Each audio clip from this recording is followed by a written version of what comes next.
Everyone, Far beyond. I'm going to call the, June 11th, 2025 Community Facilities Building Committee meeting to order at, I believe it is 7:08. If we could please rise for the Pledge of Allegiance. Mr. Foligno, do you want to lead us, please? Flag of the United States of America and to the republic for which it stands, one nation, under God, indivisibly, with liberty and justice for all. Thank you. I'll do a quick roll call. Just to make it easy for you, Gia, everybody's here but Christine. But I'll do it anyhow. Lori Hazel Bryan, I'm here. Dawn Contafio. Here. Mike Buswell. Here. Christine L. Aris is not here this evening. Ron Foligno. Here. Richard Kroll. Here. Dean Fabrizio. Here. Kelly Malazzi. Here. Matt Sather. Here. Dave Galla. Here. Tony Silber. Here. And I keep misplacing those. Yeah.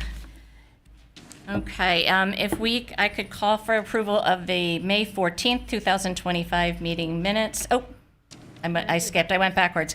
We'll start with public comment. Anybody here for public comment? Go ahead.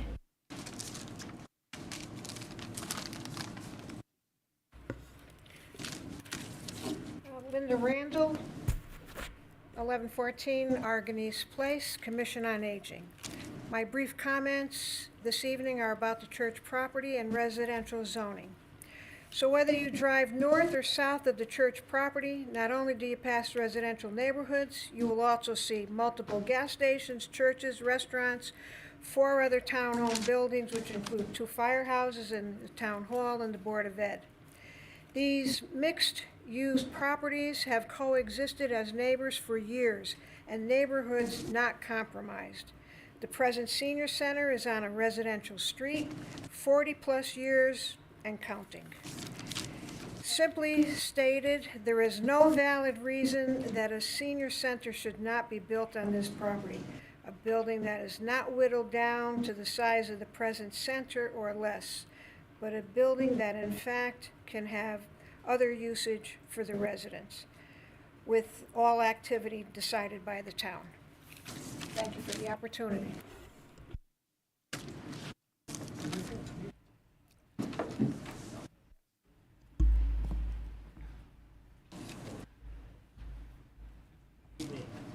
Milton Chin. Milton, you have to turn the mic on. Oh, it wasn't on? Oh, excuse me. Milton Chin, 15 Oxon Hill Road. Town Republicans have caused this committee to look at cheaper ways to build a new senior center. These savvy folks read on the internet that New London's new facility costs only $700 per square foot and said, how come our senior center is 50% higher? If the Republicans did their homework, they would have discovered the many reasons for this difference. But no, they shot from the hip, took out $125,000 from the town's kitty to develop lower-cost design options. All options increase dollars per square foot. No worries, in town Republicans' eyes, less is more and more is less. The redesign work continues despite the impossibility to achieve the $700 per square foot goal. In politics, the message changes to conform to the facts as they reveal themselves. Given this, I thought the town Republicans' overarching goal was to reduce the overall spending in Trumbull. Last week, I attended the Hillcrest School Project meeting to see if they had plans to lower the cost of the new school. Nope, I saw no plans or hints of cost savings in the $142 million project. At the Tashua swimming pool, the improvement projects are nearing completion with no signs of cost abatement. It seems that cost savings in Trumbull's projects will only affect the senior center. Seniors need to know they are being targeted by town Republicans. We are being asked to tighten our belt while the rest of Trumbull parties on. I've lived in Trumbull for 32 years and can tell you that the character of the town has not changed much, if any. Focused spending on schools brings in the parents whose values form the foundation of our city. On the other side of the equation are the citizens who pay for the schools. If you do the math, Trumbull seniors bear a disproportionate share of the cost burden. Close to 50% of taxpayers are seniors. The majority of the group no longer has children in Trumbull schools. Why then are seniors treated like a red-headed stepchild by town Republicans? It's like the town Republicans saying to the seniors, we will cut the senior center to what we think you deserve, even though you pay for most everything in our town. The young parents in Trumbull should also hear this message. Is this how you want to treat those who pay for your children's schooling? In Trumbull, the pact between the generations, one a benefactor, the other the consumer, can be shattered if the heavy-handed Republicans have their way. As an example, in business, Bud Light was once a major brand in the US, but it took only one small marketing misstep to kill the brand. For a few dollars on your tax bill, Trumbull parents give the seniors what they deserve and ensure the GoFundMe school program. Seniors know that they are close to the end of the merry-go-round ride, and we want to pull the ring when it comes around. We want the shiny gold ring, not the ring clumsily crafted by town Republicans. Thank you.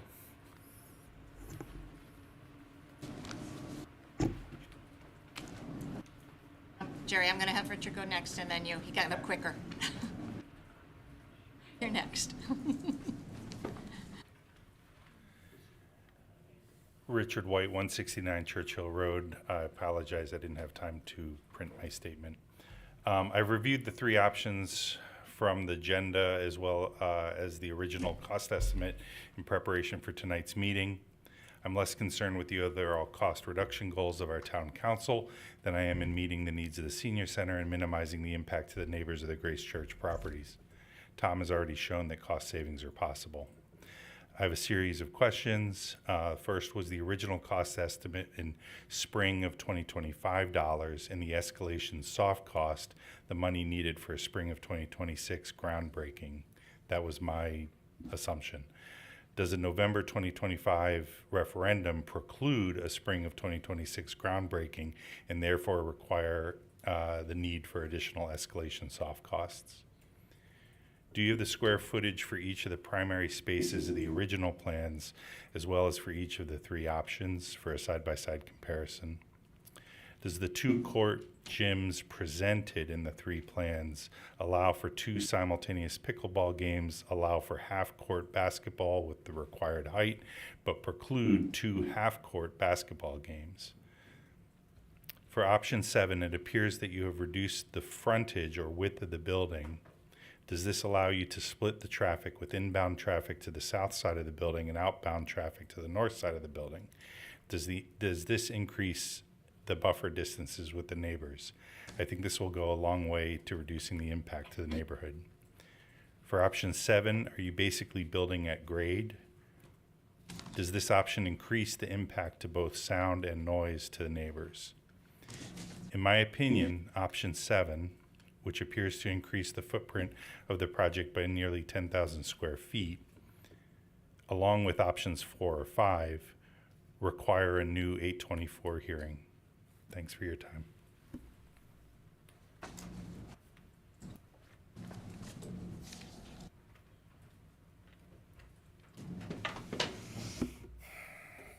Still on.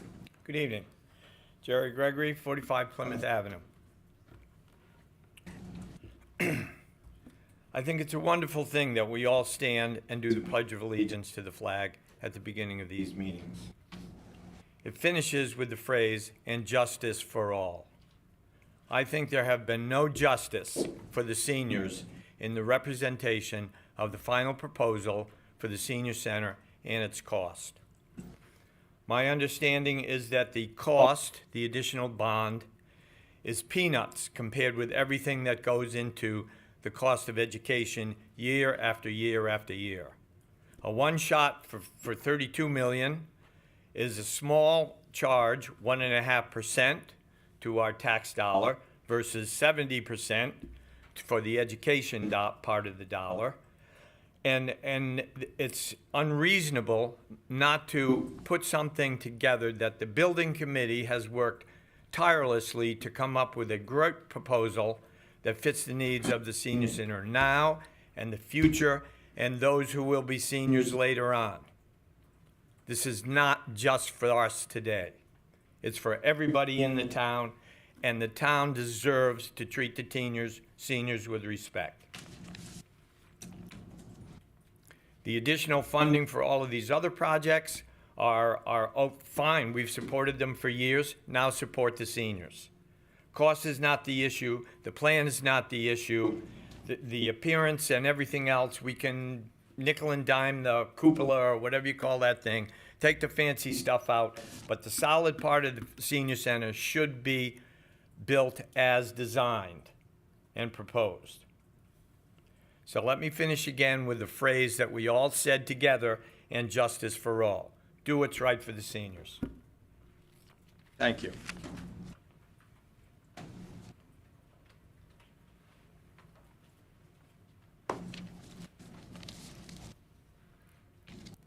Hello, Elizabeth Wecker, 16 Edgewood Avenue.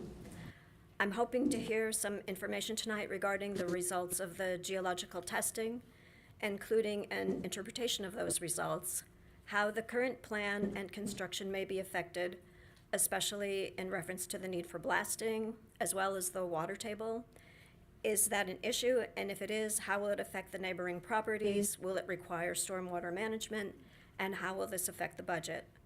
I'm also concerned about the ongoing discussion regarding community usage after senior hours. If it's not under the purview of this committee, then where does it fall? And who and how can the usage of the facility be determined and enforced before any building begins? If there's an expectation of cooperation and compromise, it's unacceptable not to have this issue decided or suggest that we build first and ask questions later. Thank you.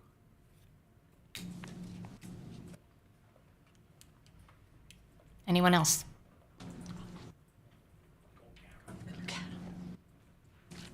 Hello, everybody.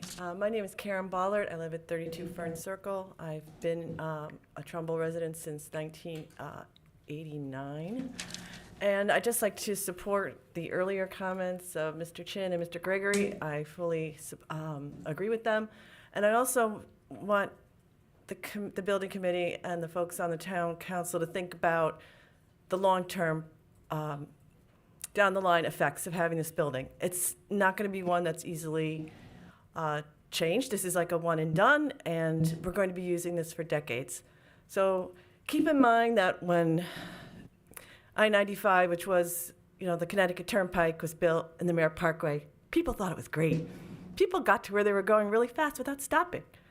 Now, do we look at those highways today as being adequate? Things change. The town's going to grow. Let's not make this a woulda, coulda, shoulda project. Let's do it right, guys, and do the original proposal. Thank you.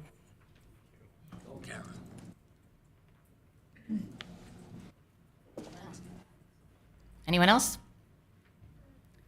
Okay. I'm going to call public comments closed at 7:21. Thank you all for speaking. Now we can move forward with the approval of the May 14th, 2025 meeting minutes. And just a quick note before I do that, sorry, I should have said this first. I'll have the May 19th ones ready for our next meeting, and I'm going to kind of explain why in a minute, but let's go forward with the May 14th. Oh, so moved, Dave Gallo. Got a couple of changes. And did we have a second? Matt, great. Got that, Gia? Okay, Rich. I always forget the process. Okay, last page, page 8, under Mr. Buswell comments, it's got $80,000 square feet, so that should be 8,000 square feet. Under adjournment, we've got the date as May 20th, needs to be 14th.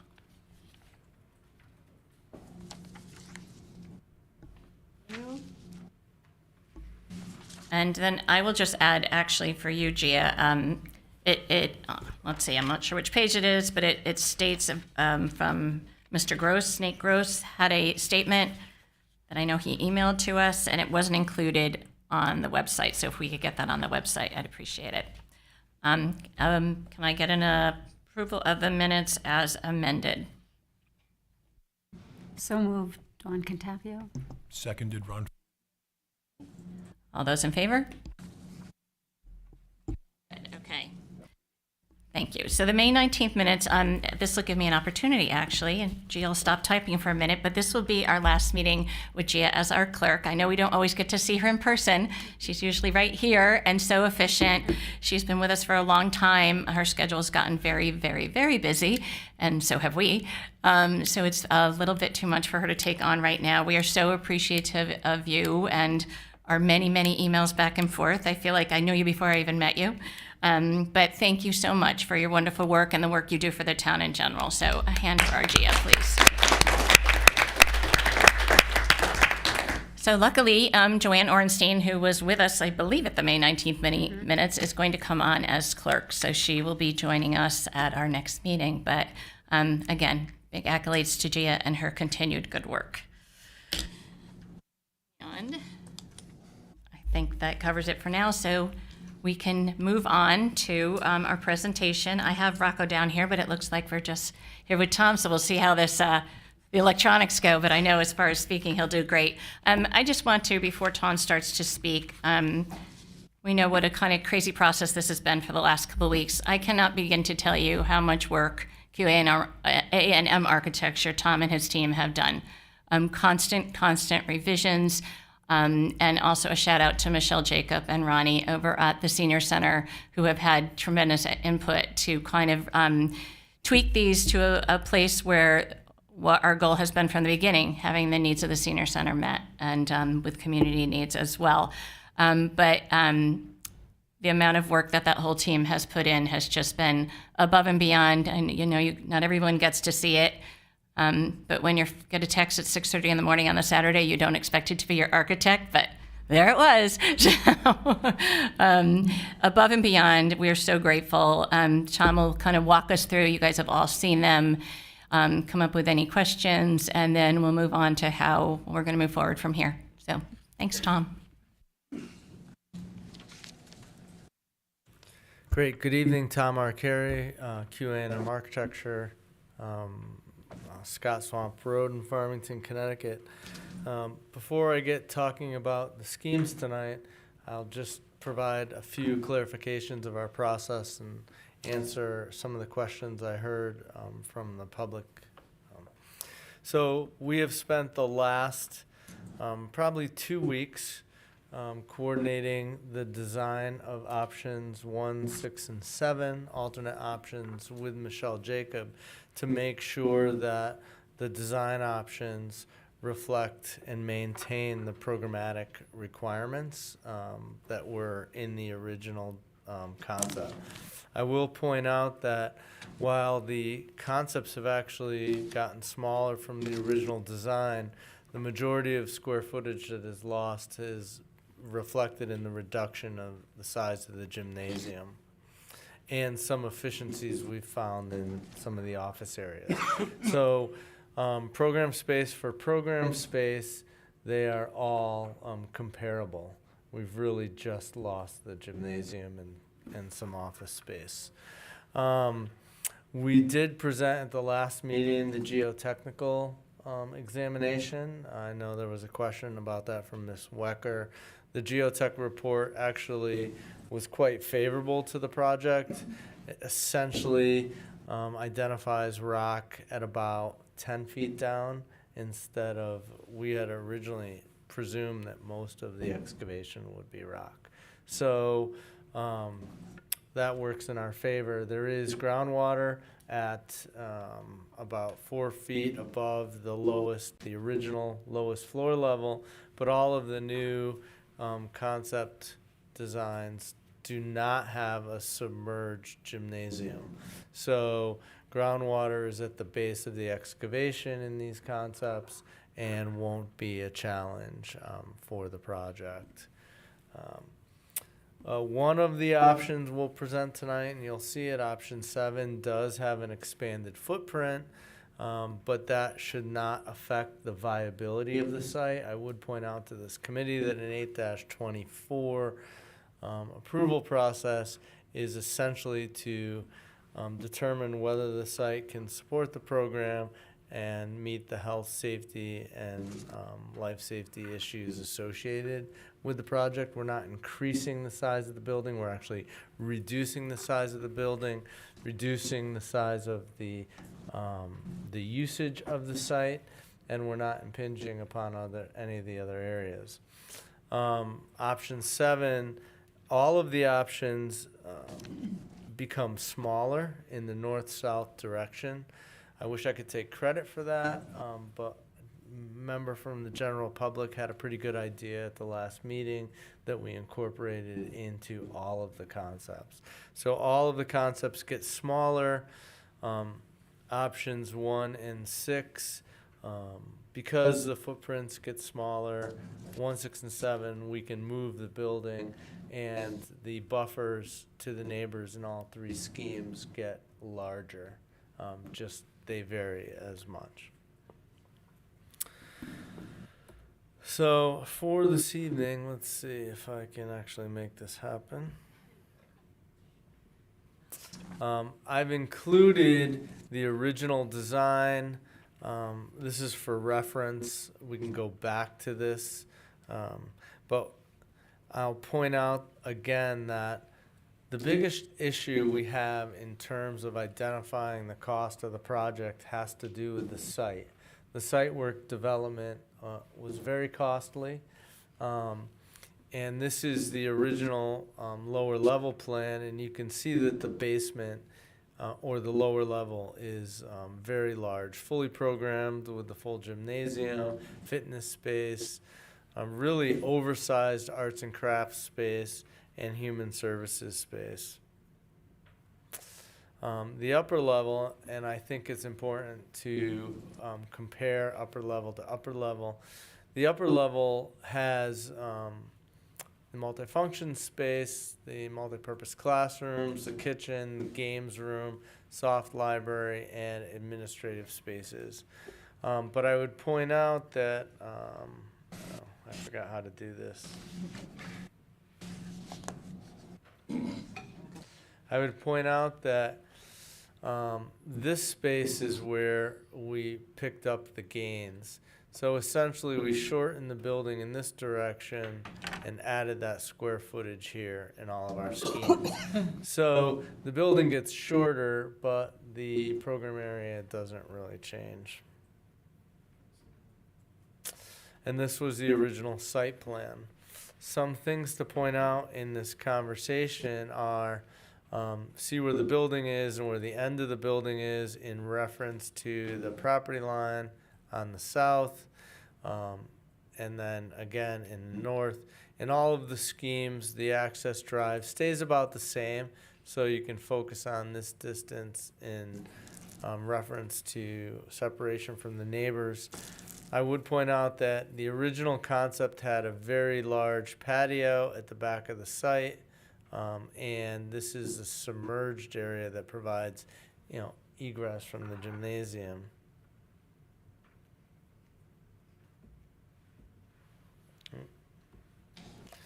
So in option number 1, I'll point out that you can see that we've made the building more rectangular. So the building is basically a rectangle, and the building has gotten smaller by about 12 feet-ish, left to right or north-south.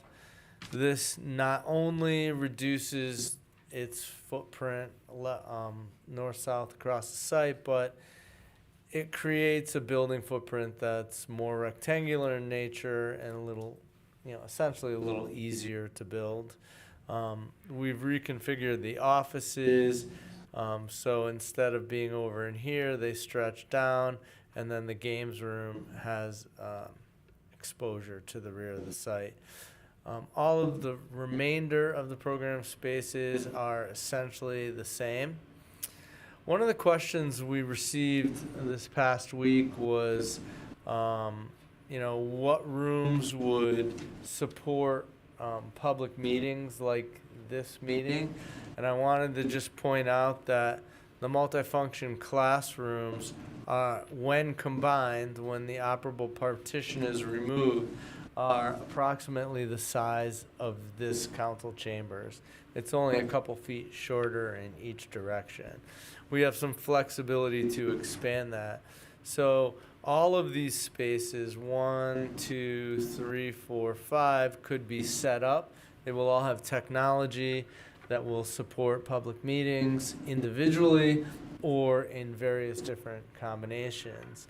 And if you had to have a large public meeting, this room, when opened, would seat, close to 300 people in just chairs. That's unrealistic, but it could do that. And at tables and chairs would be 200 people.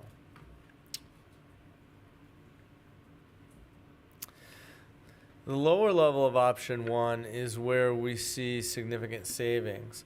So you can see that the multifunction, the exercise room, the 2 pickleball courts, this supports 2 pickleball courts side by side.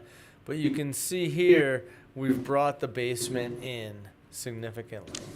What that does is it reduces the amount of excavation in a significant way, which brings down the site development costs. And that's how we're saving the majority of dollars in this scheme.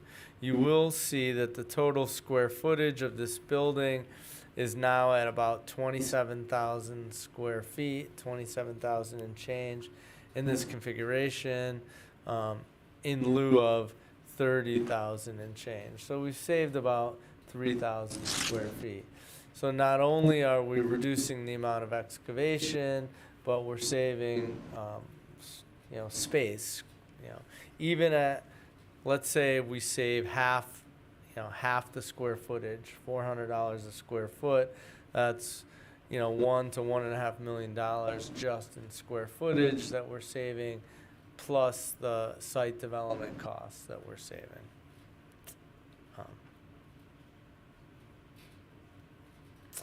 And this is what the site plan for option number 1 would look like. You could see that on the north side, between the access road and the building, this has gotten a little bit bigger. It's probably maybe 6 feet closer, or 6 feet further away from the northern boundary. But on the south side, the building has encroached to the north pretty significantly. And now we have enough room to put some parking against the building in this configuration. So we get a little more parking at the upper level. The site itself remains very similar. We still have a lawn area, outdoor activity area to the south of the site. And then you can see that the exterior entrance patio has become smaller. So in an effort to, again, save some cost, we've moved the parking further towards Main Street. That patio has gotten smaller, but it's still a decent-sized patio. And then one of the benefits is that brings the parking closer to the building, which is a positive for seniors using the building. Parking counts all remain the same. Totals, and then we have more room for potential overflow parking or expansion in the future.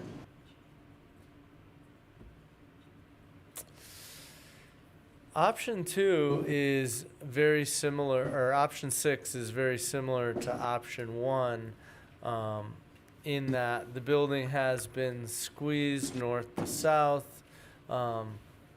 But we tried to find some programming efficiencies. And what we did at the lower level is we squeezed the basement in from the south and moved it to the north. So this stays about where it is, but you can see that we've reduced the amount of excavation on the south side of the site. We still have human services and fitness on the lower level. And we've moved to the upper level, not only the we move the arts and crafts up and games gets consolidated. In this configuration, the office area, the games room, and the arts and crafts have gotten a little bit smaller. So option 6 squeezes those program spaces a little bit in order to provide a more efficient lower level and reduce cost. You can see that the square footage of the building is just under 26,000 square feet. So we've reduced the square footage of the building by another 1,500 square feet or 1,000 square feet-ish. I think option 6 is good. There'll be some cost savings, but it really pushes the program as tight as we can. Oops. And then the site plan for option 6 is very similar to the site plan for option 1. The size of the building, north to south, is essentially the same. The only difference is you can see this dotted line here.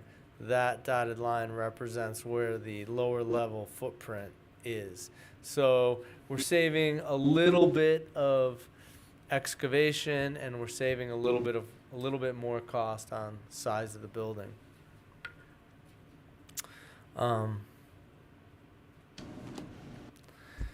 then option 7 is the scheme that I think presents the most savings for the building, for the community, and will also reduce the buffers for the building north to south. So not only did we reduce the building by approximately the 12 feet north to south, on maybe it's 14 on this side of the building over here, but in this configuration we we squeeze the width of the kitchen, the multifunction classrooms, and the library each by about 2 feet, and squeeze the building by about another 10 feet. In doing so, the multifunction rooms got shifted to the right. So the bathrooms used to be side by side, now they're stacked. That allowed this space to move over. That space stays essentially the same. Games and arts and crafts got shifted to the east so that we could go back to the more comfortable configuration of office space and arts and crafts spaces that was reflected in option number 1. So basically the building gets skinnier north to south and gets wider east to west. This is best reflected in the lower level configuration. So essentially what we're doing in this scheme is we're building nothing under the building. So there's no basement. This will be a tall wall, and then we're building the exercise, fitness, and human services spaces at grade at the back of the site. This saves a significant amount of site work. It actually was a really good idea. I wish I could take credit for it. It was Rocco's idea. I wasn't a big fan of moving in this direction. But this approach will save a significant amount of site work and essentially allow us to almost balance the cut and fills on the site. Again, the program spaces are all essentially the same, and you can see here, the square footage is very similar to option 1. It's about 27,000 and change, just a little bit. So we're saving the same amount of square footage that we saved in option 1. But what's bigger is that we're saving approximately, $2 million plus in site development costs. And here is the alternative site plan for option 7. So you can see that we're building the activity spaces to the back of the site, But what's really unique about the scheme is that the building becomes so much shorter, about 25 feet shorter north to south, that the building actually fits within the property line on the south side. That allows us to, again, increase the distance between the access road on the north side, but increase the buffer from the south side as well. The other benefit to this is because it's now inside the property line, we can push the building to the east. So essentially, I can push the building downhill. That allowed us to push the building to the east about 20 feet. The benefit to this is it allows us to put parking, dual-sided parking at the front of the building. So now we're getting more parking at the senior center level, the first floor level of the building, more accessible parking right, at the entrance to the building, and we're putting less parking at the rear of the site. What you'll also notice is that the patio at the rear, entrance patio at the rear of the site has gotten a little bit smaller. When you come down to the back of the building, back of the site, that will come right along the entrance drive, entrance area of the building. And we've reduced the amount of the parking at the rear of the site because we've been able to increase the parking at the Main Street side of the site. Also, you'll notice that in this scheme, the parking is actually raised at the back of the site. We have to put some fill at the back of the site to accommodate the parking level. What that means is that now that we're not excavating underneath this portion of the building, the limited portion of the building that we're excavating here can be used to fill under the parking area. So instead of taking 50,000 cubic yards of soil off the site, maybe now we're taking 5. That's a massive difference. We're also doing limited rock excavation. In this configuration, there's rock at about 10 feet underneath this portion of the building. The main portion of the building will not require any rock excavation. It'll be built as slab on grade. The footings go about 4 feet deep. There will be a limited amount of rock excavation under this portion because as the grade drops off, so does the strata of rock. So the hard rock in this corner of the building is actually pretty deep. The rock strata goes from pretty deep over here and goes and climbs over here. So by the time we excavate for this portion of the building, the amount of rock that we have to remove is significantly less. The remainder of the site stays intact. You'll see that we still have the same access drive. We still have the 2 egress lanes and the 1 ingress lane. We think that this scheme is a significant improvement from a cost savings perspective, from a parking perspective, from a site development perspective. So we're actually fans of this scheme. If it was up to me, I would recommend the scheme today and we just keep moving forward. But let's wait and see where the cost differential comes in. I've included a couple different, these are just rough elevations to show you what the building would look like in the case of option 7. So this is what the Main Street elevation would look like. And you could see it's very similar to the older scheme. It's 1 floor. We have smaller gables now breaking up the building. We put a very small cupola on the porte cochere, but the large clerestory light is now gone. I think we've made an executive decision on the design teams, from the design team's position, to really try and move towards cost savings in these schemes. So we removed the large lantern. that really wasn't saving anything programmatically.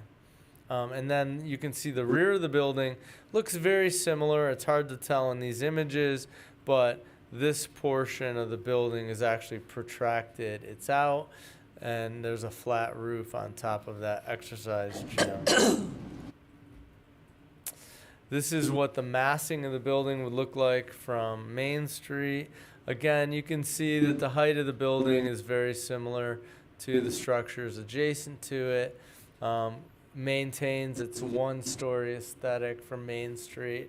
I'm very pleased. I take no exception. I like the architecture. And this is the rear. This is a massing model of the rear of the building. I think it just helps you understand how we're building this gymnasium back behind the first floor of the building. This allows a small amount of rooftop walkway, so you can come out of the multifunction space and egress to grade, so people can get out of the building at the back of those spaces. There will be windows here that look out over the rear of the building. Making this all one large rooftop terrace would probably be cost prohibitive, but it's a possibility. We would probably recommend that this roof just get planted with pallets of low greenery. And then you can see that the arts and crafts classroom will now have a small rooftop terrace off the arts and crafts classroom. One of the biggest complaints from the program users and Michelle's team was that in the original scheme, arts and crafts was sort of submerged. Now the arts and crafts classroom is in the northeast corner of the building. It'll have its own small dedicated patio space, and it will get lots of northern and northeastern natural light. The entrance to the building will still be at the lower level. It's more modest in its configuration. There'll be a stair and elevator up into the cafe space above it. You can see the design will still maintain this rooftop well, so all the mechanical equipment will sit in the rooftop well. We will have to find the space on grade eventually for the mechanical unit for the gym, but because the gym is so much smaller, that mechanical unit is going to be significantly smaller. And then I just wanted to point out that these were some items that we recommended as VE items.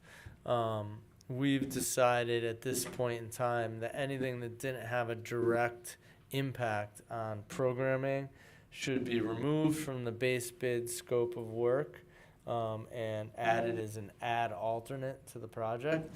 So we could basically add it back into the project. Let's find out what it costs, and if we can afford it, we'll put it back into the product.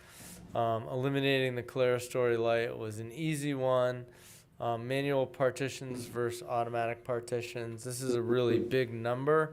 We think that should just be presented as an add alternate, meaning if we can afford to do it, we'll buy that. It doesn't really affect the program usage of the facility. It just affects how much work it takes to reconfigure the spaces.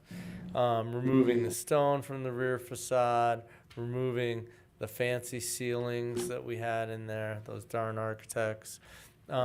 Using asphalt paving versus pervious paving. We can change the storm drainage to address that. And then reducing the buffer design. And that's something we'll have to work on through the development of the project. There are still some items that will have to be considered on the soft cost side, but those are for the committee to evaluate. So that's where we are design-wise. We have the three options in place. concurrent with working through the design options with Michelle and her team, and she can just nod and say, yes, we've worked with Tom, and generally the program is for all three schemes, the layout meets the programmatic needs of the senior center. And once again, what we've really sort of lost in all of these schemes is the gymnasium. So we currently have the project out to bid to 3 different cost estimators. So we have the original cost estimator, Pack Group LLC. They're a construction manager. We have a professional cost estimator who's an independent cost estimator. He's putting an estimate together, and we've engaged A. Secondino and Son, who is a traditional general contractor, to put a cost estimate together. So what we'll see is we'll have 3 cost estimates. All 3 are going to estimate the original building design and then have a juxtaposition for each of the 3 design options. We will reconcile those cost estimates when we get them, and present one reconciled estimate between the 3 estimators. But that should provide some interesting light on how a general contractor looks at it versus how a construction manager looks at it, which might allow this committee to consider, hey, do we want to do it a general contractor or a construction manager delivery method? And then, of course, the independent cost estimator will help us reconcile all 3 estimates. I do anticipate receiving those estimates at the end of next week. I have made it clear to all 3 of the estimators that we would be presenting a reconciled estimate to this committee on the 25th. I would obviously like to have it well in advance of that so that we can put our eyes on it and get it to where it needs to be. And obviously, I want to know what the information is before I present it to you guys. Before I face the firing squad again. That's cheeky, I'm sorry. But, so I think Fair comment. it's fair. I think we've made good strides. I think the process has been very good. There are going to be savings associated with this exercise. I think we're going to see more savings with option 7 than the other 2. I think the other 2 options will have savings associated with them. I don't think it's going to be massive amounts, but everything we save has a value. So let's see how it goes. But at the end of the day, after this exercise, we are going to have 3 options that meet the programmatic needs of Trumbull Senior Center, and they are going to be less expensive than the original design option. So I think it's going to be a productive process, a valuable process, and let's see where we are next week. Thank you. Again, as I said before, above and beyond, there's been more work that's gone into this than even seems obvious here. I'm just going to do a couple quick comments, and then I'm going to ask people to go around. You probably saw, obviously, in option 6, the big change is us refusing the back-to-back pickleball court. So I just wanted to point that out, that was something that they responded to our comments on, as well as kind of squaring off the building. You keep saying it's rectangle. It's actually less rectangular. It's more square. Which I think we talked about at length at the last meeting. Actually, Mr. Massaro had asked us about explaining the offices, and I know we've talked throughout our meetings about what all these offices have used for, but I think it's a good opportunity to highlight that what goes on at the senior center is more than the senior center, that social services is a hopping, very busy place, and a lot of it is housed in this building. So I think it's important for the public to understand. So Michelle did send us kind of a breakdown that's something we've all talked about, but to get a better understanding, I'll kind of fly through them about all the office spaces you see up there. One is obviously from Michelle, the Director of Human Services. The other goes towards the senior center coordinator and program director, which is Ronnie, and staff. The transportation department is one of the offices. We don't talk about them a lot, but that is a very busy place, as you can imagine. There's a central office, which is an open work area where there's 2 clerks that answer the phone lines and office volunteers that help with program sign up and admin work. If you've ever been in the senior center, you know that's a busy place as well. Separately for human services and social services, there's a social service coordinator, a part-time administrative assistant, a per diem social worker and clinician, and then a small private waiting area for clients, so they don't have to sit in a public hallway. There's a lot of individual meetings that go on in this building that we don't talk about. We talk a lot about program needs and what's going on in the busy, fun parts, but there's a lot of important, serious business that happens in a lot of these areas. Downstairs, there's the food pantry coordinator. There's a volunteer office for seasonal staff. And then there's that very small office for any evening activities that'll happen or any Parks and Rec staff that's near the gym exercise space. And as you can see in this configuration, it opens right up to the gym. I'm going to do another shout out for Michelle. If I could, I should have probably filmed her with a little ruler and a magnifying glass and measuring each one of these buildings and every single one of these configurations to make sure that her programs were going to be met. I'll tell you honestly that 6 is a very tight squeeze and has some concerns for the senior center staff as far as programming needs, but between Michelle's magnifying glass ruler and AI measuring how many people can fit in a Tai Chi class in a certain space, she was really careful to make sure that the majority of these are going to meet the current needs of the center. None of us, I won't mince words to say that our original plan felt like had a more future look at it. I know the majority of the committee feels that way, not everyone. I think we still stand behind it.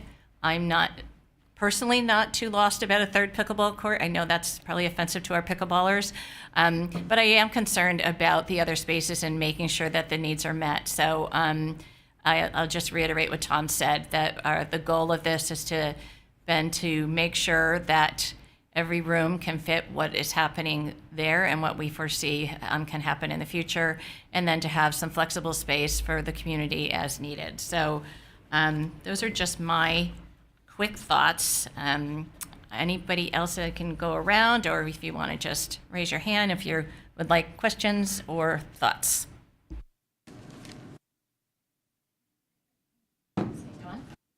Thank you. It looks like there's some storage areas that are deficient on this option 7. Michelle, are you concerned at all about storage? I know all of the places that we went to and looked at, they said it was so important to have enough storage. There was never enough storage. When you have different activities going on, I don't know exactly what the activities will be, but for quilting and painting and dancing, for your human services, do you see a need for a little more storage area in some of this? You know, in working with Tom, I think he made it pretty clear that if there is a concern, some of those adjustments can be made after the fact. But he did add in storage for us. You know, I said there's a storage room in a classroom where you're going to be interrupting the class. We need to move it. You know, so we definitely worked hard to meet the current need, but we're not too concerned because I think we can make some tweaks if need be in the future. And if there was any chance for expansion in the future, Tom, is there an option that we should be looking at that would enable us to do that without a lot of extra work?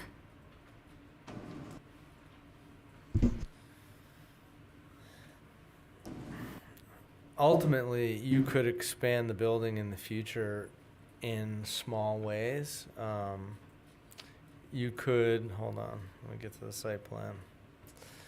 You certainly could expand the building in this direction. You could also expand this portion of the building back and push the parking backwards in the future. In this iteration, I don't see, we haven't created a massive opportunities for footprint expansion or program expansion. But I will point out that the programming exercise that was done, was done to identify the long-term program needs of the center. So this layout provides a significant increase in flexibility of programming, and is designed to meet the needs of the community well past the essentially the baby boom bubble. So, I don't anticipate significant expansion in the near future.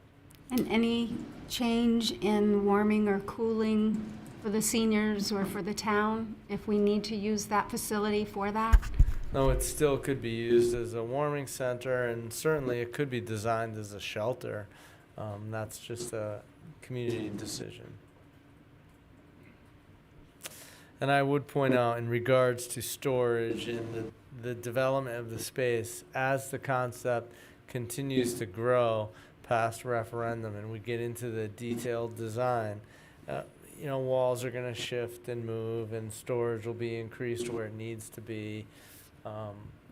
There will be many changes to whatever scheme is. I like that outdoor terrace, and that's usable for the seniors if that is built in that option? Is that correct? Yeah. In both of these, in this scheme, in option 7, both of these terraces or these roof areas could be used by seniors. Primarily we see this as an egress path, so it's not very wide. It's not like an outdoor activity space. Could there be 4 or 5 tables with an umbrella, lining the outside edge of it? Sure. Or could that be even skinnier and it's just an exterior walkway? Yep. I know they have outdoor activities sometimes in the summer, picnics in the summer, excuse me. So is there plenty of room for that, Michelle, that you feel that that's adequate? It's sufficient. It's sufficient. Thank you.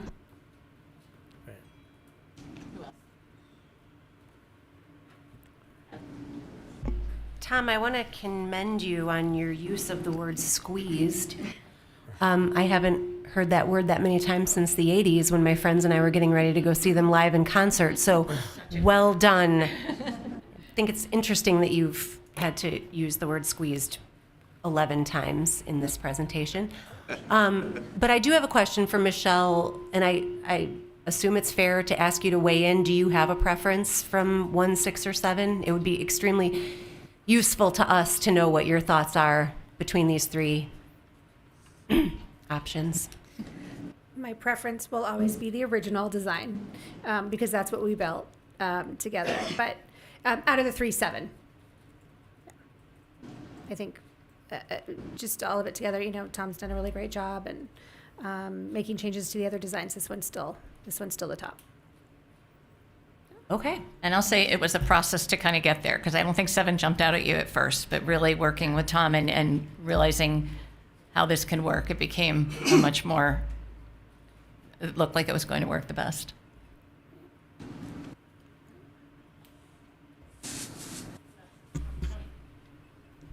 Thanks, Lori. I just wanted to, this is for Tom or Michelle.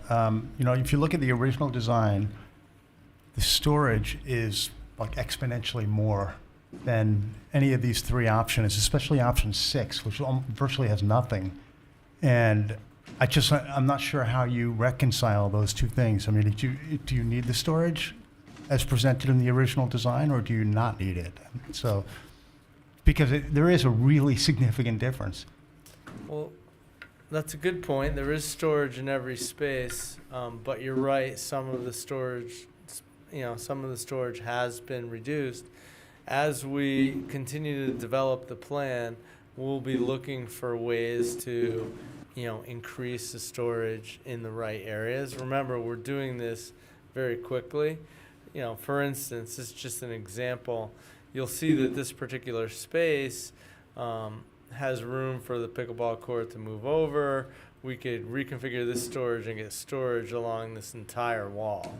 So we can add storage to the space really without compromising the program area. I think in the case of option 7, we still have a lot of interior corridor space that we can take advantage of. Move the bathrooms, reshape the bathrooms, and create more storage space. This really needs more storage space here, and we need to create an access way here. So those are things that are going to continue to get refined as the design goes. But, storage is something, we're very sensitive to. You will see, though, that the multifunction rooms all have storage. The multifunction room has storage. These 2 multifunction rooms have storage, but it's millwork storage. The games room has storage, the arts and crafts room has storage. So all of the activity spaces have dedicated storage within them. Trying to find the right balance as how much do we need within each space is a little bit of a trick, but I think we'll get there. Listen, I can always make the building bigger, but the goal is to try and, meet the programmatic requirements and not make it bigger than it needs to be. So, thank you, Tom. I'm hearing you say, I think repeatedly, that that these options 1, 6, and 7 all meet current programmatic needs. Is that the distinction between the original plan and these 3? No, what I meant by that is they all meet the same programmatic needs that were demonstrated in the original design. The only difference is the gym is missing, and so, the spaces have gotten firmed up. But this plan 1, 6, and 7 will all perform in the same way that the original building did, and will all meet the projected program needs. Thank you. So for me, it raises a question, and I'm sorry if it's not like the right question, but so why come up with the original plan if these, pared down plans all meet the same needs? I mean, that's a good question. I mean, I'm not perfect. And, the other plan is, honestly, the original plan is a little more comfortable, and it has a big gymnasium, and it has a little more storage space in the basement. Was that nice? Yeah, it was really nice. But, the community, it sounds like, isn't necessarily ready to support that. We have to find a way to meet the program needs and reduce the cost. So that's what this exercise is. Understood. Thank you. And I think it's fair to say that significant, maybe a majority of the community did favor the original plan. So just for the record on that one. I thought Michelle, did you ever say that the having 2 pickleball courts would just create frustration among the people who use the center? Somebody said that along the way. You know what I mean? You have to wait in line, you show up, and you have to wait an hour before you get to play. So that's our current situation. We have 1 court. 2 courts would help alleviate it. 3 courts would be used if we're talking about pickleball. And basketball too, presumably. Right, every sport. And I'll answer the question you asked before. Tom's thinking about the senior center needs, and right, 1, 6, and 7 can meet our current needs. But in my mind, I'm thinking, okay, now when the men's golf club calls and wants an extra room, sorry, it may be available every couple months, but we're using all of our rooms. When you guys call and want to do a day meeting in the building, sorry, it's maybe available, but we can't commit to anything. We were really hoping for a space that was always available most of the time for a community group that wanted to meet at the facility. And that's beneficial to us. One, it gets people in our building, it understands what we do. We get support, we get donations, we get volunteers, we get new members, and we actually let people see we are making a difference and what we do is important. We are always trying to get people in our building, and if we don't have a space for that, we're not successful at that. So from the original concept to these new designs, I just see less community use during the day when we're there, and community use is still very important to us. Thank you. That's a good question. And to me, causes me to think that the whole point is like community use, to use the building to its fullest extent. And if people are discouraged from going there, how does that serve Trumbull? I'm not sure it does. And then I should go back to one of the speakers tonight who said, you know, I really don't want to compare education to this, but you know, education is $120, $130 million every single year, and this town can't pony up $30 million or whatever it is for a one-time deal for this center. I don't understand how that works, especially since the seniors are, you know, pay the majority of the taxes in this town, the residential tax anyway. So I don't understand why that this is such a big deal for this town. So, thank you.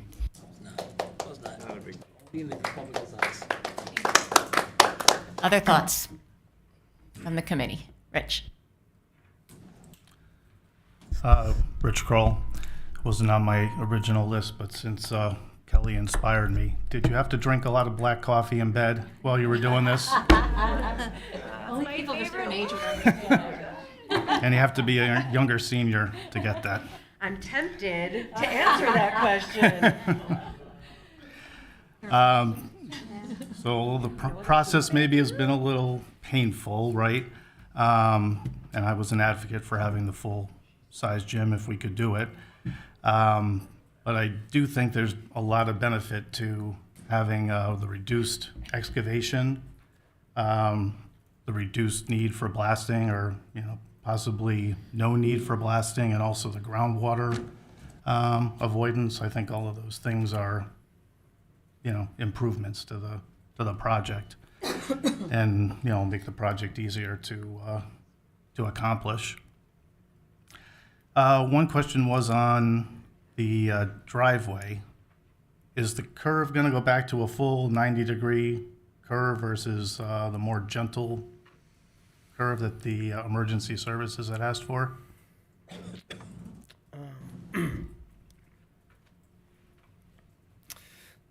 In all three of the alternate options, the entrance drive is not configured in the 90-degree turn. So it still maintains the sort of sweeped curve to the back of the site.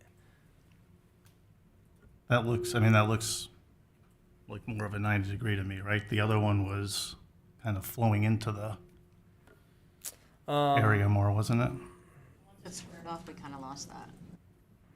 All right. They're all three of these options are the same. The original, the very original concept came in like this, came almost to the corner, and then turned straight down. Okay, so no change. Yeah. With especially option 7, so at that corner there, right, you've got one neighbor who's at the corner of the entrance driveway. Is the whole building being brought closer to that corner? The building itself gets closer to this corner in this configuration, but it sits down. Just 7 or all of them? Just 7. But it gets closer because we're adding on to the back of the building, but it's further away north to south from the north property line. Okay. And again, so yes, we're moving the building further south, but it grows further east. They'll still have an overlook, right, from the patios, potentially, if we don't design something into the patios with a screening of some sort. I'm sorry, could you rephrase that? Well, from this second-story patio, right, that's going to look down onto neighbors' property, which is one of the items that's been raised as a concern. It's actually going to look across at the neighbors' properties, because remember that the upper level, the finished floor of this building is relatively even with the finished floor of the neighbors' properties. So this sits down 20 feet.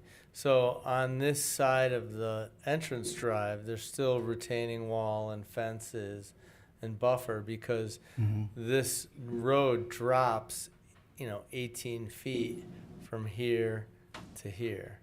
So this addition sits down most of it below their property. Okay, so with the change, that's actually an improvement for them, sounds like.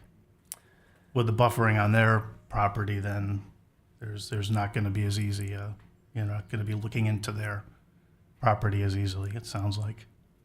It's very similar to the other scheme, except that we've moved to the south a few feet, 6 feet. All right. Do any of these iterations allow for enough height in the rec space for basketball? Any three of the schemes? At this point in time, we have the clear space of about 17 and a half feet, which is good for pickleball. You could play basketball in it, but it's not ideal for basketball. We could depress the floor in any of those three schemes. We haven't done it at this point. The focus was support the program for the pickleball and reduce project cost.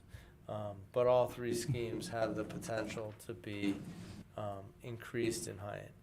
And honestly, we can always go up. So even if we don't depress the floor, we could raise the height of the gym 3 feet easily. Are the dimensions now with the two pickleball courts, is that a half-court basketball size? Is it bigger, smaller? It's probably bigger than a half-court basketball Okay, size. so you have the room, you have the potential room for it, for at least a half-court. Let's see. One of the savings options was to remove stone in the rear. But overall, I mean, I'm always going to be an advocate for low cost or low maintenance materials, for a municipal building, brick or some sort of similar material. So how much of the building is going to be, how much of the surface area of the building or outside finish area of the building is going to be low maintenance materials that don't have to be painted? I guess So that's a siding of the building. That's a great question. The majority of the siding in our interpretation would be a cementitious panel, so a pre-finished, like a hardy board panel. So it would be very durable, comes with a pre-finish on it. The trim would all be cementitious, and then the base of the building would be stone veneer. And is that something that needs painting over the years? Does that flake, chip, The fade finish type of carries a thing? 20-year warranty. Again, it's really important to realize that those are decisions that can be made at a later time. At the end of the day, maybe the building will have a different siding material. Maybe it would be an ephes material. Or like a stucco material. Maybe it could be, more brick or something that's more cost effective, or maybe it could be cementitious panels. So we have some flexibility to explore that as we get into the detailed components of the design. I just think at this point, we're not representing a masonry veneer building. It's just, we have masonry accents on the building. And how much more of an expense would it be for a full masonry? I could get that number for you. I don't know offhand, but siding is $15 a square foot, and brick veneer is $50. So it's triple the cost, ish. My house is all brick. Does that surprise you? Three little pigs huffing, puffing. So somebody asked about expansion possibility. So the area that we have right now is the rec space. Is that structured in such a way that it could be built on in the future? Or will it be structured in such a way that it could be built That's a onto good in the future? question. It potentially could be. It blocks the multifunction room, but I don't see any reason why it couldn't be designed to have a new multifunction room on it in the future, and then the multifunction space could be converted into other program space. That's a pretty good idea, long term. That's all the questions I have right now. Thank you. Great. Yeah. Ron, I'm just going to say one quick thing before I let you go. And I probably should have said this at the beginning of everyone talking, but Tom stresses to me often that these are conceptual plans, even though it sounds crazy when you're saying conceptual and there's so many details. But I think it's important to just understand through this process, we're going to get a budget at some point. And this will, whatever design we come up with, that wins out of these will work within that budget, and hopefully some of these kind of specifics will be able to have some more flexibility. To your point, Tony, I hope we can add another community meeting room when push comes to shove, or more storage if necessary, although I'll show my favoritism to 7. It really has more storage than some of the others. And I think we just have to keep remembering that we're asking really specifics that are important, but at this juncture is trying to just get with the concept and know that we are going to spend a lot of time working out those details. So go ahead, Ron. Thank you. Tom, thank you, first of all, for all the interesting aspects that were done. I think I have two and a half questions. I guess the first one, what is the slope of the backyard towards the parking lot? I guess that's the east direction? I don't have that information. But is it a consistent downward slope? From the back of the building Yeah. to the back of the parking lot, yes. Okay, I guess the next question is, are there any excavation concerns in that parking lot area as it exists now? Like with the stone, the dirt going down 10 feet, then hitting stone and... No, because in this option, we're actually building the parking up a little bit, so no. Good, you led into my next question. Why can't the building just slide to the rear as proposed? Take the second level and push it back down into the parking lot as That's is. essentially what we did. The whole thing I'm talking. Oh, could we push it further back? Yeah, we probably could, but then we can't get access to the rear of the site. So let me show you. So if you look at the site plan, we are limited to the access drive coming in here. So if I push this back further, then it pinches off our access point. What if we elongated the extension to the back, as opposed to being so wide? So you're going to hit the neighbors then. Well, no, what I'm saying is instead of going wide, turn it the other way, that back half. The lower level, turn it 90 degrees, push it back. Then you're encroaching on parking in a different way. Well, but there's parking that we haven't used at the back of the existing part, the real parking, the overflow area, if you will. We can look at alternate options, Ron. I don't know if that's a valid thing or not, but you said, since we're talking of concepts, that's my concept.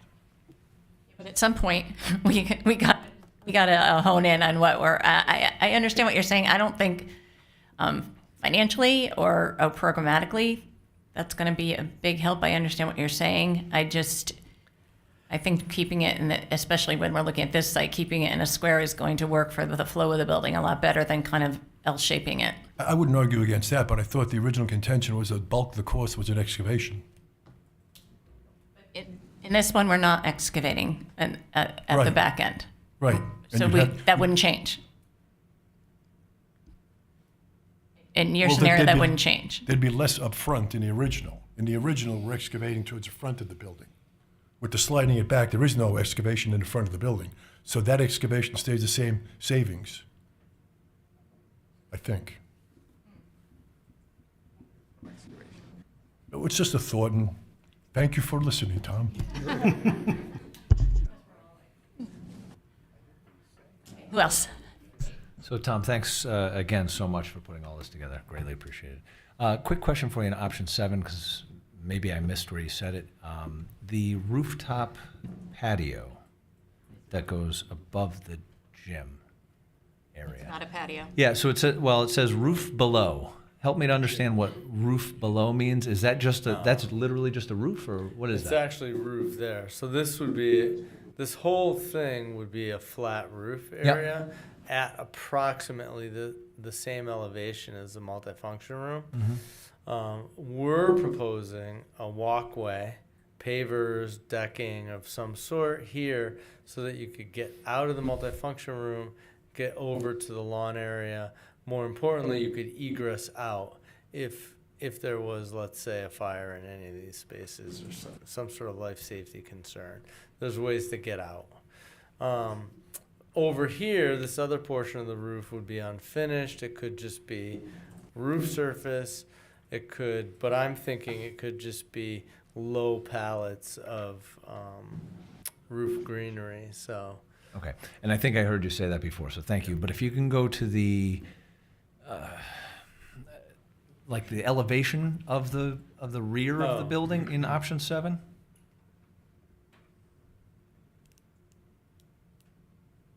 That looks like there's usable space above that, and my question really is along the lines of, and understanding it's conceptual, my question is more along the lines of, that would lead me to believe that that's usable space above that, and maybe that's where my confusion comes in.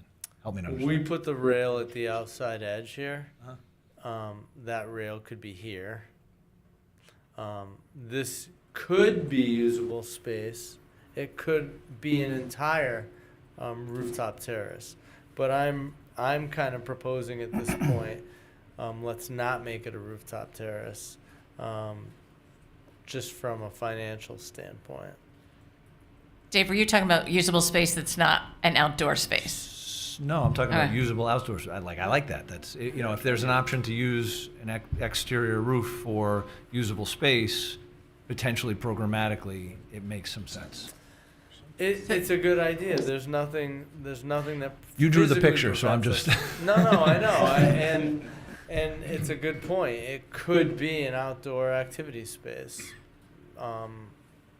Could be lots of different things. That's Okay. something that could be developed as the project, I think the only con to that that's come up in past meetings is maintenance and how much it would be used, because not any weekend in the month in the last 3 Since months. but- February 22nd, I Right, know. exactly. So I think we're going to have to weigh that out as it comes closer. But weather patterns change. So, all right, thank you. I appreciate that. Can you help me to understand maybe the delta from the original plan to options 1, 6, and 7? And I know I'm throwing this all out at the same time. Under the conceptual plans of maybe the change in the footprint of the food pantry? Can you help me to understand kind of how that has changed from a size standpoint, maybe a storage standpoint, entry, and we can do it anecdotally. I don't need, specifics there, but The food pantry is essentially the same size space. It used to be over here. We moved it over to this side. It has a large food pantry space, has 2 offices and a storage room. If you go back to the, here's option 6, again, about the same space. Maybe in option 6 it's a little bigger. And then if you look at option 1, this was the food pantries on the other side. We have a little more space, so the offices are bigger in option 1, but the food pantry itself is essentially the same size. And then if we go back to the original design, you can see the food pantry is on this side, left side. It's essentially the same size, the pantry space itself, and then 1, 2, 3 offices and a storage space. thanks. My only other question was already asked by Rich about gymnasium height. Is 7 our best option for raising the height of the gym? 7 provides 2 options for raising the gym. We could go down or we could go up.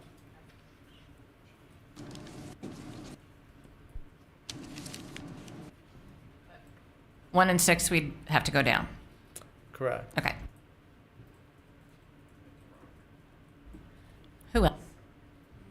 Oh, Go. Then Matt. Thanks for breathing. Tom, thanks so much for these options. I didn't even think we'd have these good in options as we had at the beginning. For the record, I'm a huge fan of the first one. I think that was perfect. That met needs, addressed the future nicely, and thank you for being polite and patient with us as we address our self-inflicted gushing wound on this here. I think option 7 is real good because it has some future capabilities, and I'm sorry to be saying that looking to the future already to kind of match some of the capability of option 1. But again, thanks for even allowing us to get this far on option 7. I think it's a great job you guys did. Matt. Tom, I just want to echo that. Outstanding, very creative. Obviously, in the Times game, we have a lot to think about, but exceptional, really great. Thank you. Thanks. Hey, Tom. I just want to say a couple things. Thank you for everything again, following up on everyone's sentiment. Just a couple updates on notes I took. I mean, I love the adult options. I had asked for that, and I love how you itemized that for us. I love how Rocco reconfigured the building a little bit. I think you said he would save $2 million in just site work alone, so I thought that was great. One of the favorite things I thought you put at the end there was the options between the CM and owner's rep compared to a GC delivery method. I think that'll be interesting for all of us to see. And just appreciate all your hard work coming up with these 3 options for us. So thank you so much.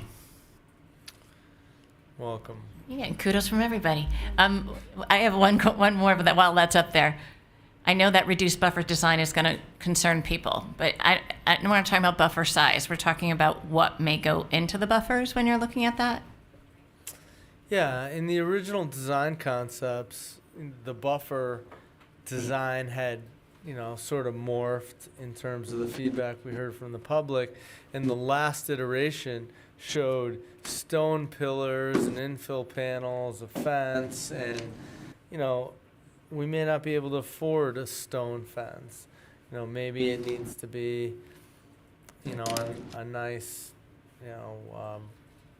fence of a different nature, right? Whether it's cementitious panels or vinyl or decorative fencing with plantings, but a stone barrier may be cost prohibitive. So that's really what I'm getting at.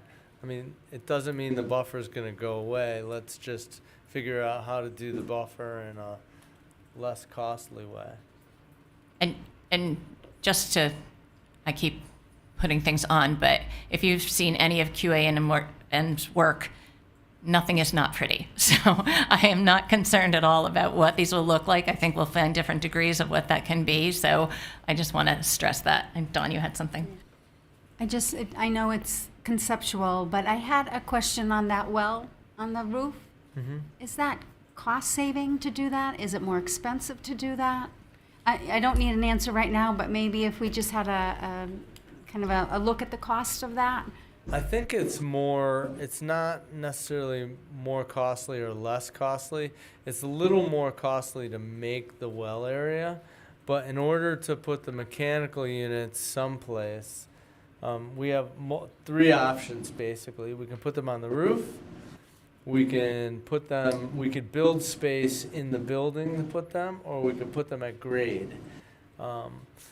Putting them on the roof is the most cost-effective way. We really don't have a lot of room on the site to do it. It would also be in the buffers. It would be directly adjacent to the neighbors. And we don't want to, putting them in the building is the nicest way to do it, but it's very expensive because you have to build square footage to hide the mechanical units. So it's actually, I think, more cost-effective to build the well and put them on the roof, but then just build the roof around the perimeter to hide all of those units. you know, could we change the roof configuration so at the back of the building it was just a flat roof? From the back of the site, you could see the rooftop units.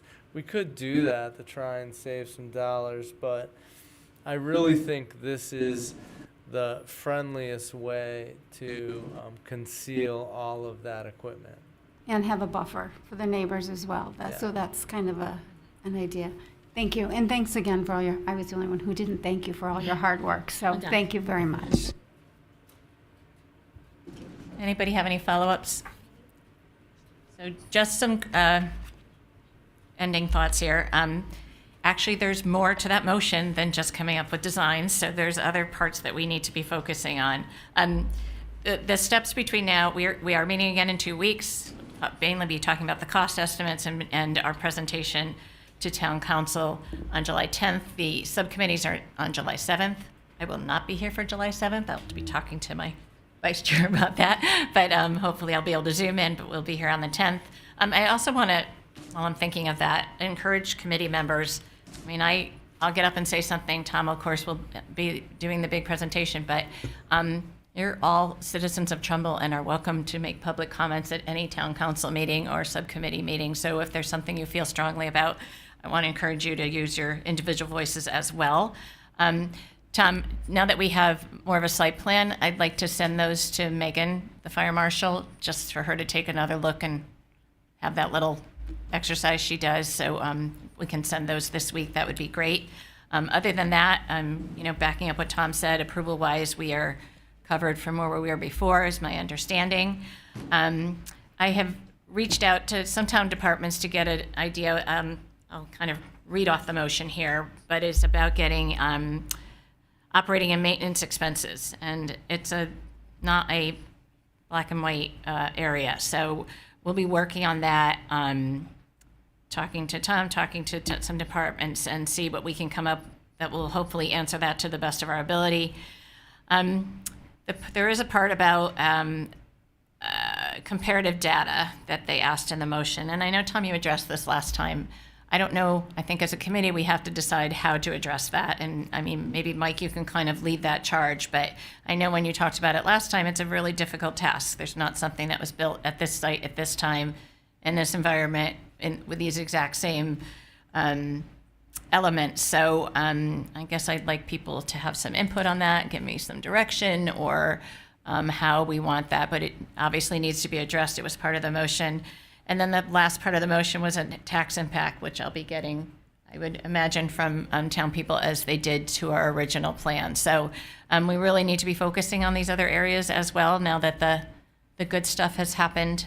And I guess I would just like as much input from the committee with that moving forward on ways we see that happening in the best way. I know Christina wasn't able to be here, really wanted us to be able to give a more, I think she used the word colorful approach to looking at comparing these three and to our original. I appreciate everyone's sentiment, and I personally still completely support the original plan. And I understand people's frustration. I understand you kind of wanting to say, why are we doing this? But we are doing this. And I think at some point we're going to have to settle into this. I've expressed to a couple people, I would love to get up and fight for that original plan and say that would be accepted. I can't fathom that that's something that's going to happen. And I think at some point we have to accept that, talk about doing the comparisons for sure, and what we may potentially be losing by some of those. I don't want anyone to think that that isn't the plan that the majority of us agreed on and that it's important. I just also want to be realistic, and I know Kelly's chomping at the bit, so go ahead, Kelly. Oh, I'm not chomping at any bit, but I do think there is a factor of qualification and bandwidth. I'm not qualified to do what's in that, and I certainly don't have the bandwidth to. So I don't even know if this is a legal document or if the response is, we decline to do these things. I mean, I just don't understand how we're supposed to do those things. She said the word legal. No, I'm looking at you. I probably think that the most difficult one is that comparative analysis and really getting a factual And also operational. tell me where in every other building committee we've had to do those things. Tell me when we've ever had to do those things. I have absolutely no idea how you can come up with maintenance costs for a building that has not been designed. I think, in my estimation, not as a lawyer, but as a person, I just can't figure that out. Right? We don't know what the finishes are. We don't know what the building is going to look like. There are no plans and specifications. This has to go to referendum before the architect is going to start drawing real plans. So if the referendum fails, there's going to be no plan. If the council says you didn't come back with estimates of what it's going to cost to maintain the building, then the whole thing's going to fall apart anyway because you're not going to be able to get it on the November ballot. So I think it's not possible, but you know, as the committee decides to, if the committee wants to come up with estimates, God bless you. You just described my rock and a hard place, right? I exactly what you said, Cal. The expertise and the bandwidth, and is it a reasonable thing given where we are in the process? So, but that being said, I don't want to get to July 10th and say we can't answer these and back to ground zero. So, any input on that beyond me, you know, hitting my head against the wall about it would be helpful. Dan, can we as a committee vote that we don't have the bandwidth to do that and put it back to the council to decide to change the resolution? They can, and the chairman can do anything. Well, ultimately, you know, first of all, the council essentially changed the charge of this committee at the meeting in, what was that, April, thank you. All right, the charge of the committee was changed. And if you come back and say you have, I can't figure out how many people are here and how many people are on the committee, but if you come back and say we're unable to present you with those numbers, then it's up to the council. The council doesn't have to abide by the resolution that was made back in April. All right, council can. I mean, again, if you take a look at the resolution was poorly written, difficult to understand, and even to the point of having dates in June and in July when the same thing was supposed to happen. So, you know, you go back and say, we can't do it. If they say, well, then your job is done, goodbye. You know, that's end of the story. There is no building. But they also can say, we'll accept the fact that you can't do that. We'll move forward without having cost estimates. Cost estimates, as Ms. Malassi said, is not generally part of the charge of a building committee. And we're at the direction of the council, so if we can't come to understand what they're asking for or feel that it's untimely, we can send it back to council and ask them for clarification or to redo the resolution. Right? Well, they don't have to redo the resolution. All they have to do is ignore it and move forward. So there is something, I believe this was in our FAQs, and I'm just going to read it aloud for the committee and see if this is something that they're comfortable with. It's a little bit gray, but it more or less answers the questions. It was asking about annual operating costs. What are the projected yearly expenses, including maintenance, utilities, and staffing? And this is the answer that we designed. I don't remember when, but this is a multi-level discussion, much of which will be determined in further phases of the project and by the town itself. Staffing is not expected to change from its current model, with Senior Center, Parks and Rec, and town staff overseeing their specific areas. The building is being designed as a high-efficiency building. Although it will obviously be larger than the current center, we expect overall maintenance to go down from the amounts of maintenance fees that continue to rise exponentially at Priscilla Place. Daily maintenance should be similar despite the size, as a brand new building is much easier to clean than an aging one. We will have a clearer picture of utility costs farther down the line, but again, the goal is to find efficiency savings wherever possible. Well, that is an answer to the question. It doesn't answer the question, though. All right, because the answer, the question, it's the only answer I have. The question that I heard, or the resolution I heard, is that they're asking you for real numbers, and that's something that I think what you just recited, Lori, is as much as you can do. The resolution, that particular part of it, it talked about the detailed cost estimate, which is being handled, breakdown of construction costs, hard costs, materials and labor, soft costs, et cetera. And then it says, as well as projecting operating and maintenance expenses. And I think this is only the farthest we can go with projecting operating and maintenance expenses. And if people feel differently or have more input on that is what I'm asking of the committee. Mike. Mike? My 2 cents, I was thinking custodial costs, landscaping costs, utilities. I mean, I think we could probably project some of those costs. How? I don't know. We have no idea how we want to staff this over a 12-month basis. The staffing isn't going to change that much. It's been the discussion all along. So I guess trying to say like how much it's going to cost to mow the lawn when we don't know how much lawn there's going to be yet, or utilities, until that really falls into place, we won't really know. So I think that's what we're kind of saying with this. I think we'd be basing numbers on something that's kind of obscure at this point.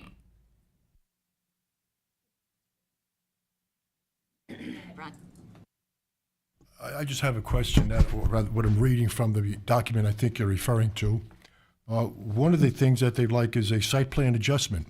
Can you provide a revised site plan with the building rotated 90 degrees to allow traffic flow? No, that's not the motion, Ron. Well, it's not a motion, but it's in the list that they gave. For questions from before the motion? Yes. Okay. A lot of other interesting things, too.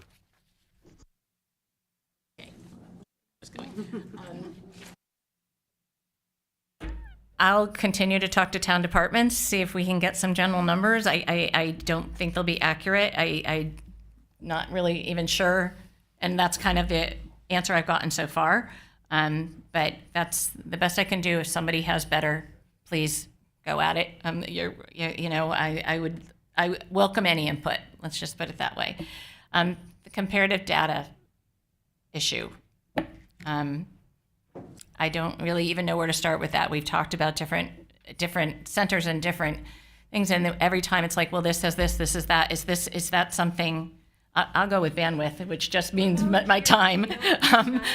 But right, how much of that falls under us, and how much of that is really useful, I guess, is what I'm trying. I don't know that we could ever come up with really useful data for that, and. So, but again, I'm going to throw it out to the committee. I'm talking about my opinion right here, and other people have weighed in. But if there's something that you can do that you think will help with that, maybe dwell on this a little bit before the meeting on the 25th. Feel free to send me any of your thoughts on it, is all I can do right now. Can we think about it and then get back to you on the 25th and vote whether to, what you said, to put something forward to town council?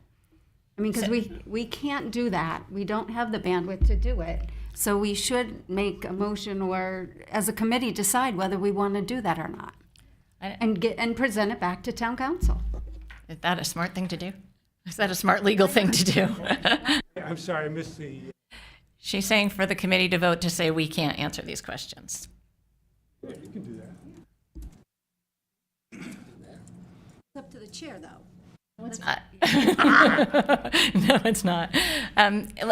Why doesn't everybody sit on that one for a couple of weeks? If you have any other information, please chime in. Go ahead, Dan. Yeah, first of all, just do me a favor and don't have meetings on email. Okay, if you want to focus, send things to Lori and what your thoughts are. That's one thing. But sometimes these things get out of hand, and we have FOI violations with meetings that are. Thank you. And you know what? Before I forget, I know Christine said something that went out to everybody today, and I already backed her off of that. And we've said it a number of times. Dan said it a number of times. If everybody could please remember that. Go ahead. Right. But the committee, if the committee decides, you take a vote, and you decide that you can't answer that particular question, that that's your answer. If the town council, again, ultimately the town council has the authority. So if the town council comes back and says, well, you didn't answer the question, we're going to kill the senior center, that's their prerogative. If they say you didn't answer the question, we're going to send you back for another 2 weeks to see if you can come up with an answer to the question, that's their prerogative. But end of the day, you're not going to come up with accurate numbers, no matter what you do. All right? We have conceptual plans here. The building that is ultimately built could look absolutely 180 degrees different. All right? We could have, it could be 4 stories. It could be. Stop talking. With 3 elevators. What's that? That's a touchy one. I know that. But the ultimately, your design could be very different. All right? When further exploration is done of the site, the architect could come up with, or their engineers could come up with other recommendations. So to estimate what it's going to cost to mow the lawn, I think, just with all due respect, Mike, I don't see it. But that's, if the council demands that they know what it's going to cost to mow the lawn, then in all likelihood this will not be on the November ballot. DeSora, did you have something to add?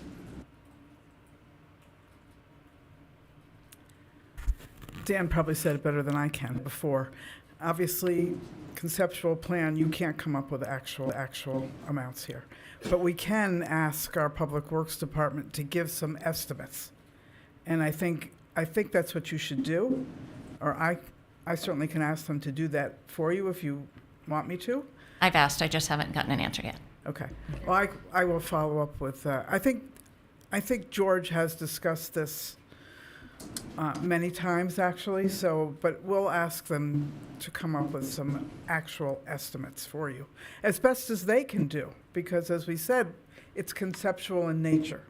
So there's things that will be very estimated, maybe some things that might be more specific, but it's still conceptual, so I don't want anyone to actually say, well, you said, when something comes out different later on, because the design could change.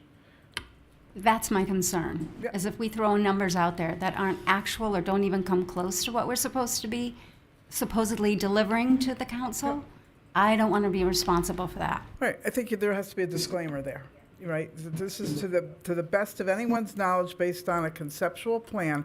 These are estimated figures, because you can't hold people to actual figures, because, things will change, and we know things are going to change. Thank you. I'll just say, I'm not comfortable just saying we're not going to answer them. I don't think that's, I understand why where we go in that direction, but I'd rather come up with something. And I actually think this was the answer George gave me last time when I read this out loud, that we come up with some kind of response. I am more worried about the comparative data. I don't know how to make that happen. I know we've all looked at different buildings, but I think we're apples to oranges, and there's no apples to apples to compare. That the tax impact will happen. So we can get one out of those 3. And but again, let's think about it. I do want to add that I have town council members know that I've been trying to give biweekly updates to town council when Tom first sent us these, and then when these new updated plans came, I sent each time. I asked if anyone had any questions, asked them if they had a budget number in mind, and I only heard back from Carl about the office space. So we are still contacting town council as much as possible. If I hear anything particular that we need to focus on before the 25th, I'll obviously let everyone know. But I think we've probably circled around this enough tonight to kind of let a lot of this sit in with us, unless there's anything else that anybody would like to add. Mike? The only thing I would add is to the New London comment before. The Planning and Economic Development Director for the City of New London is a Trumbull resident. So he has an architecture background. He has project management background.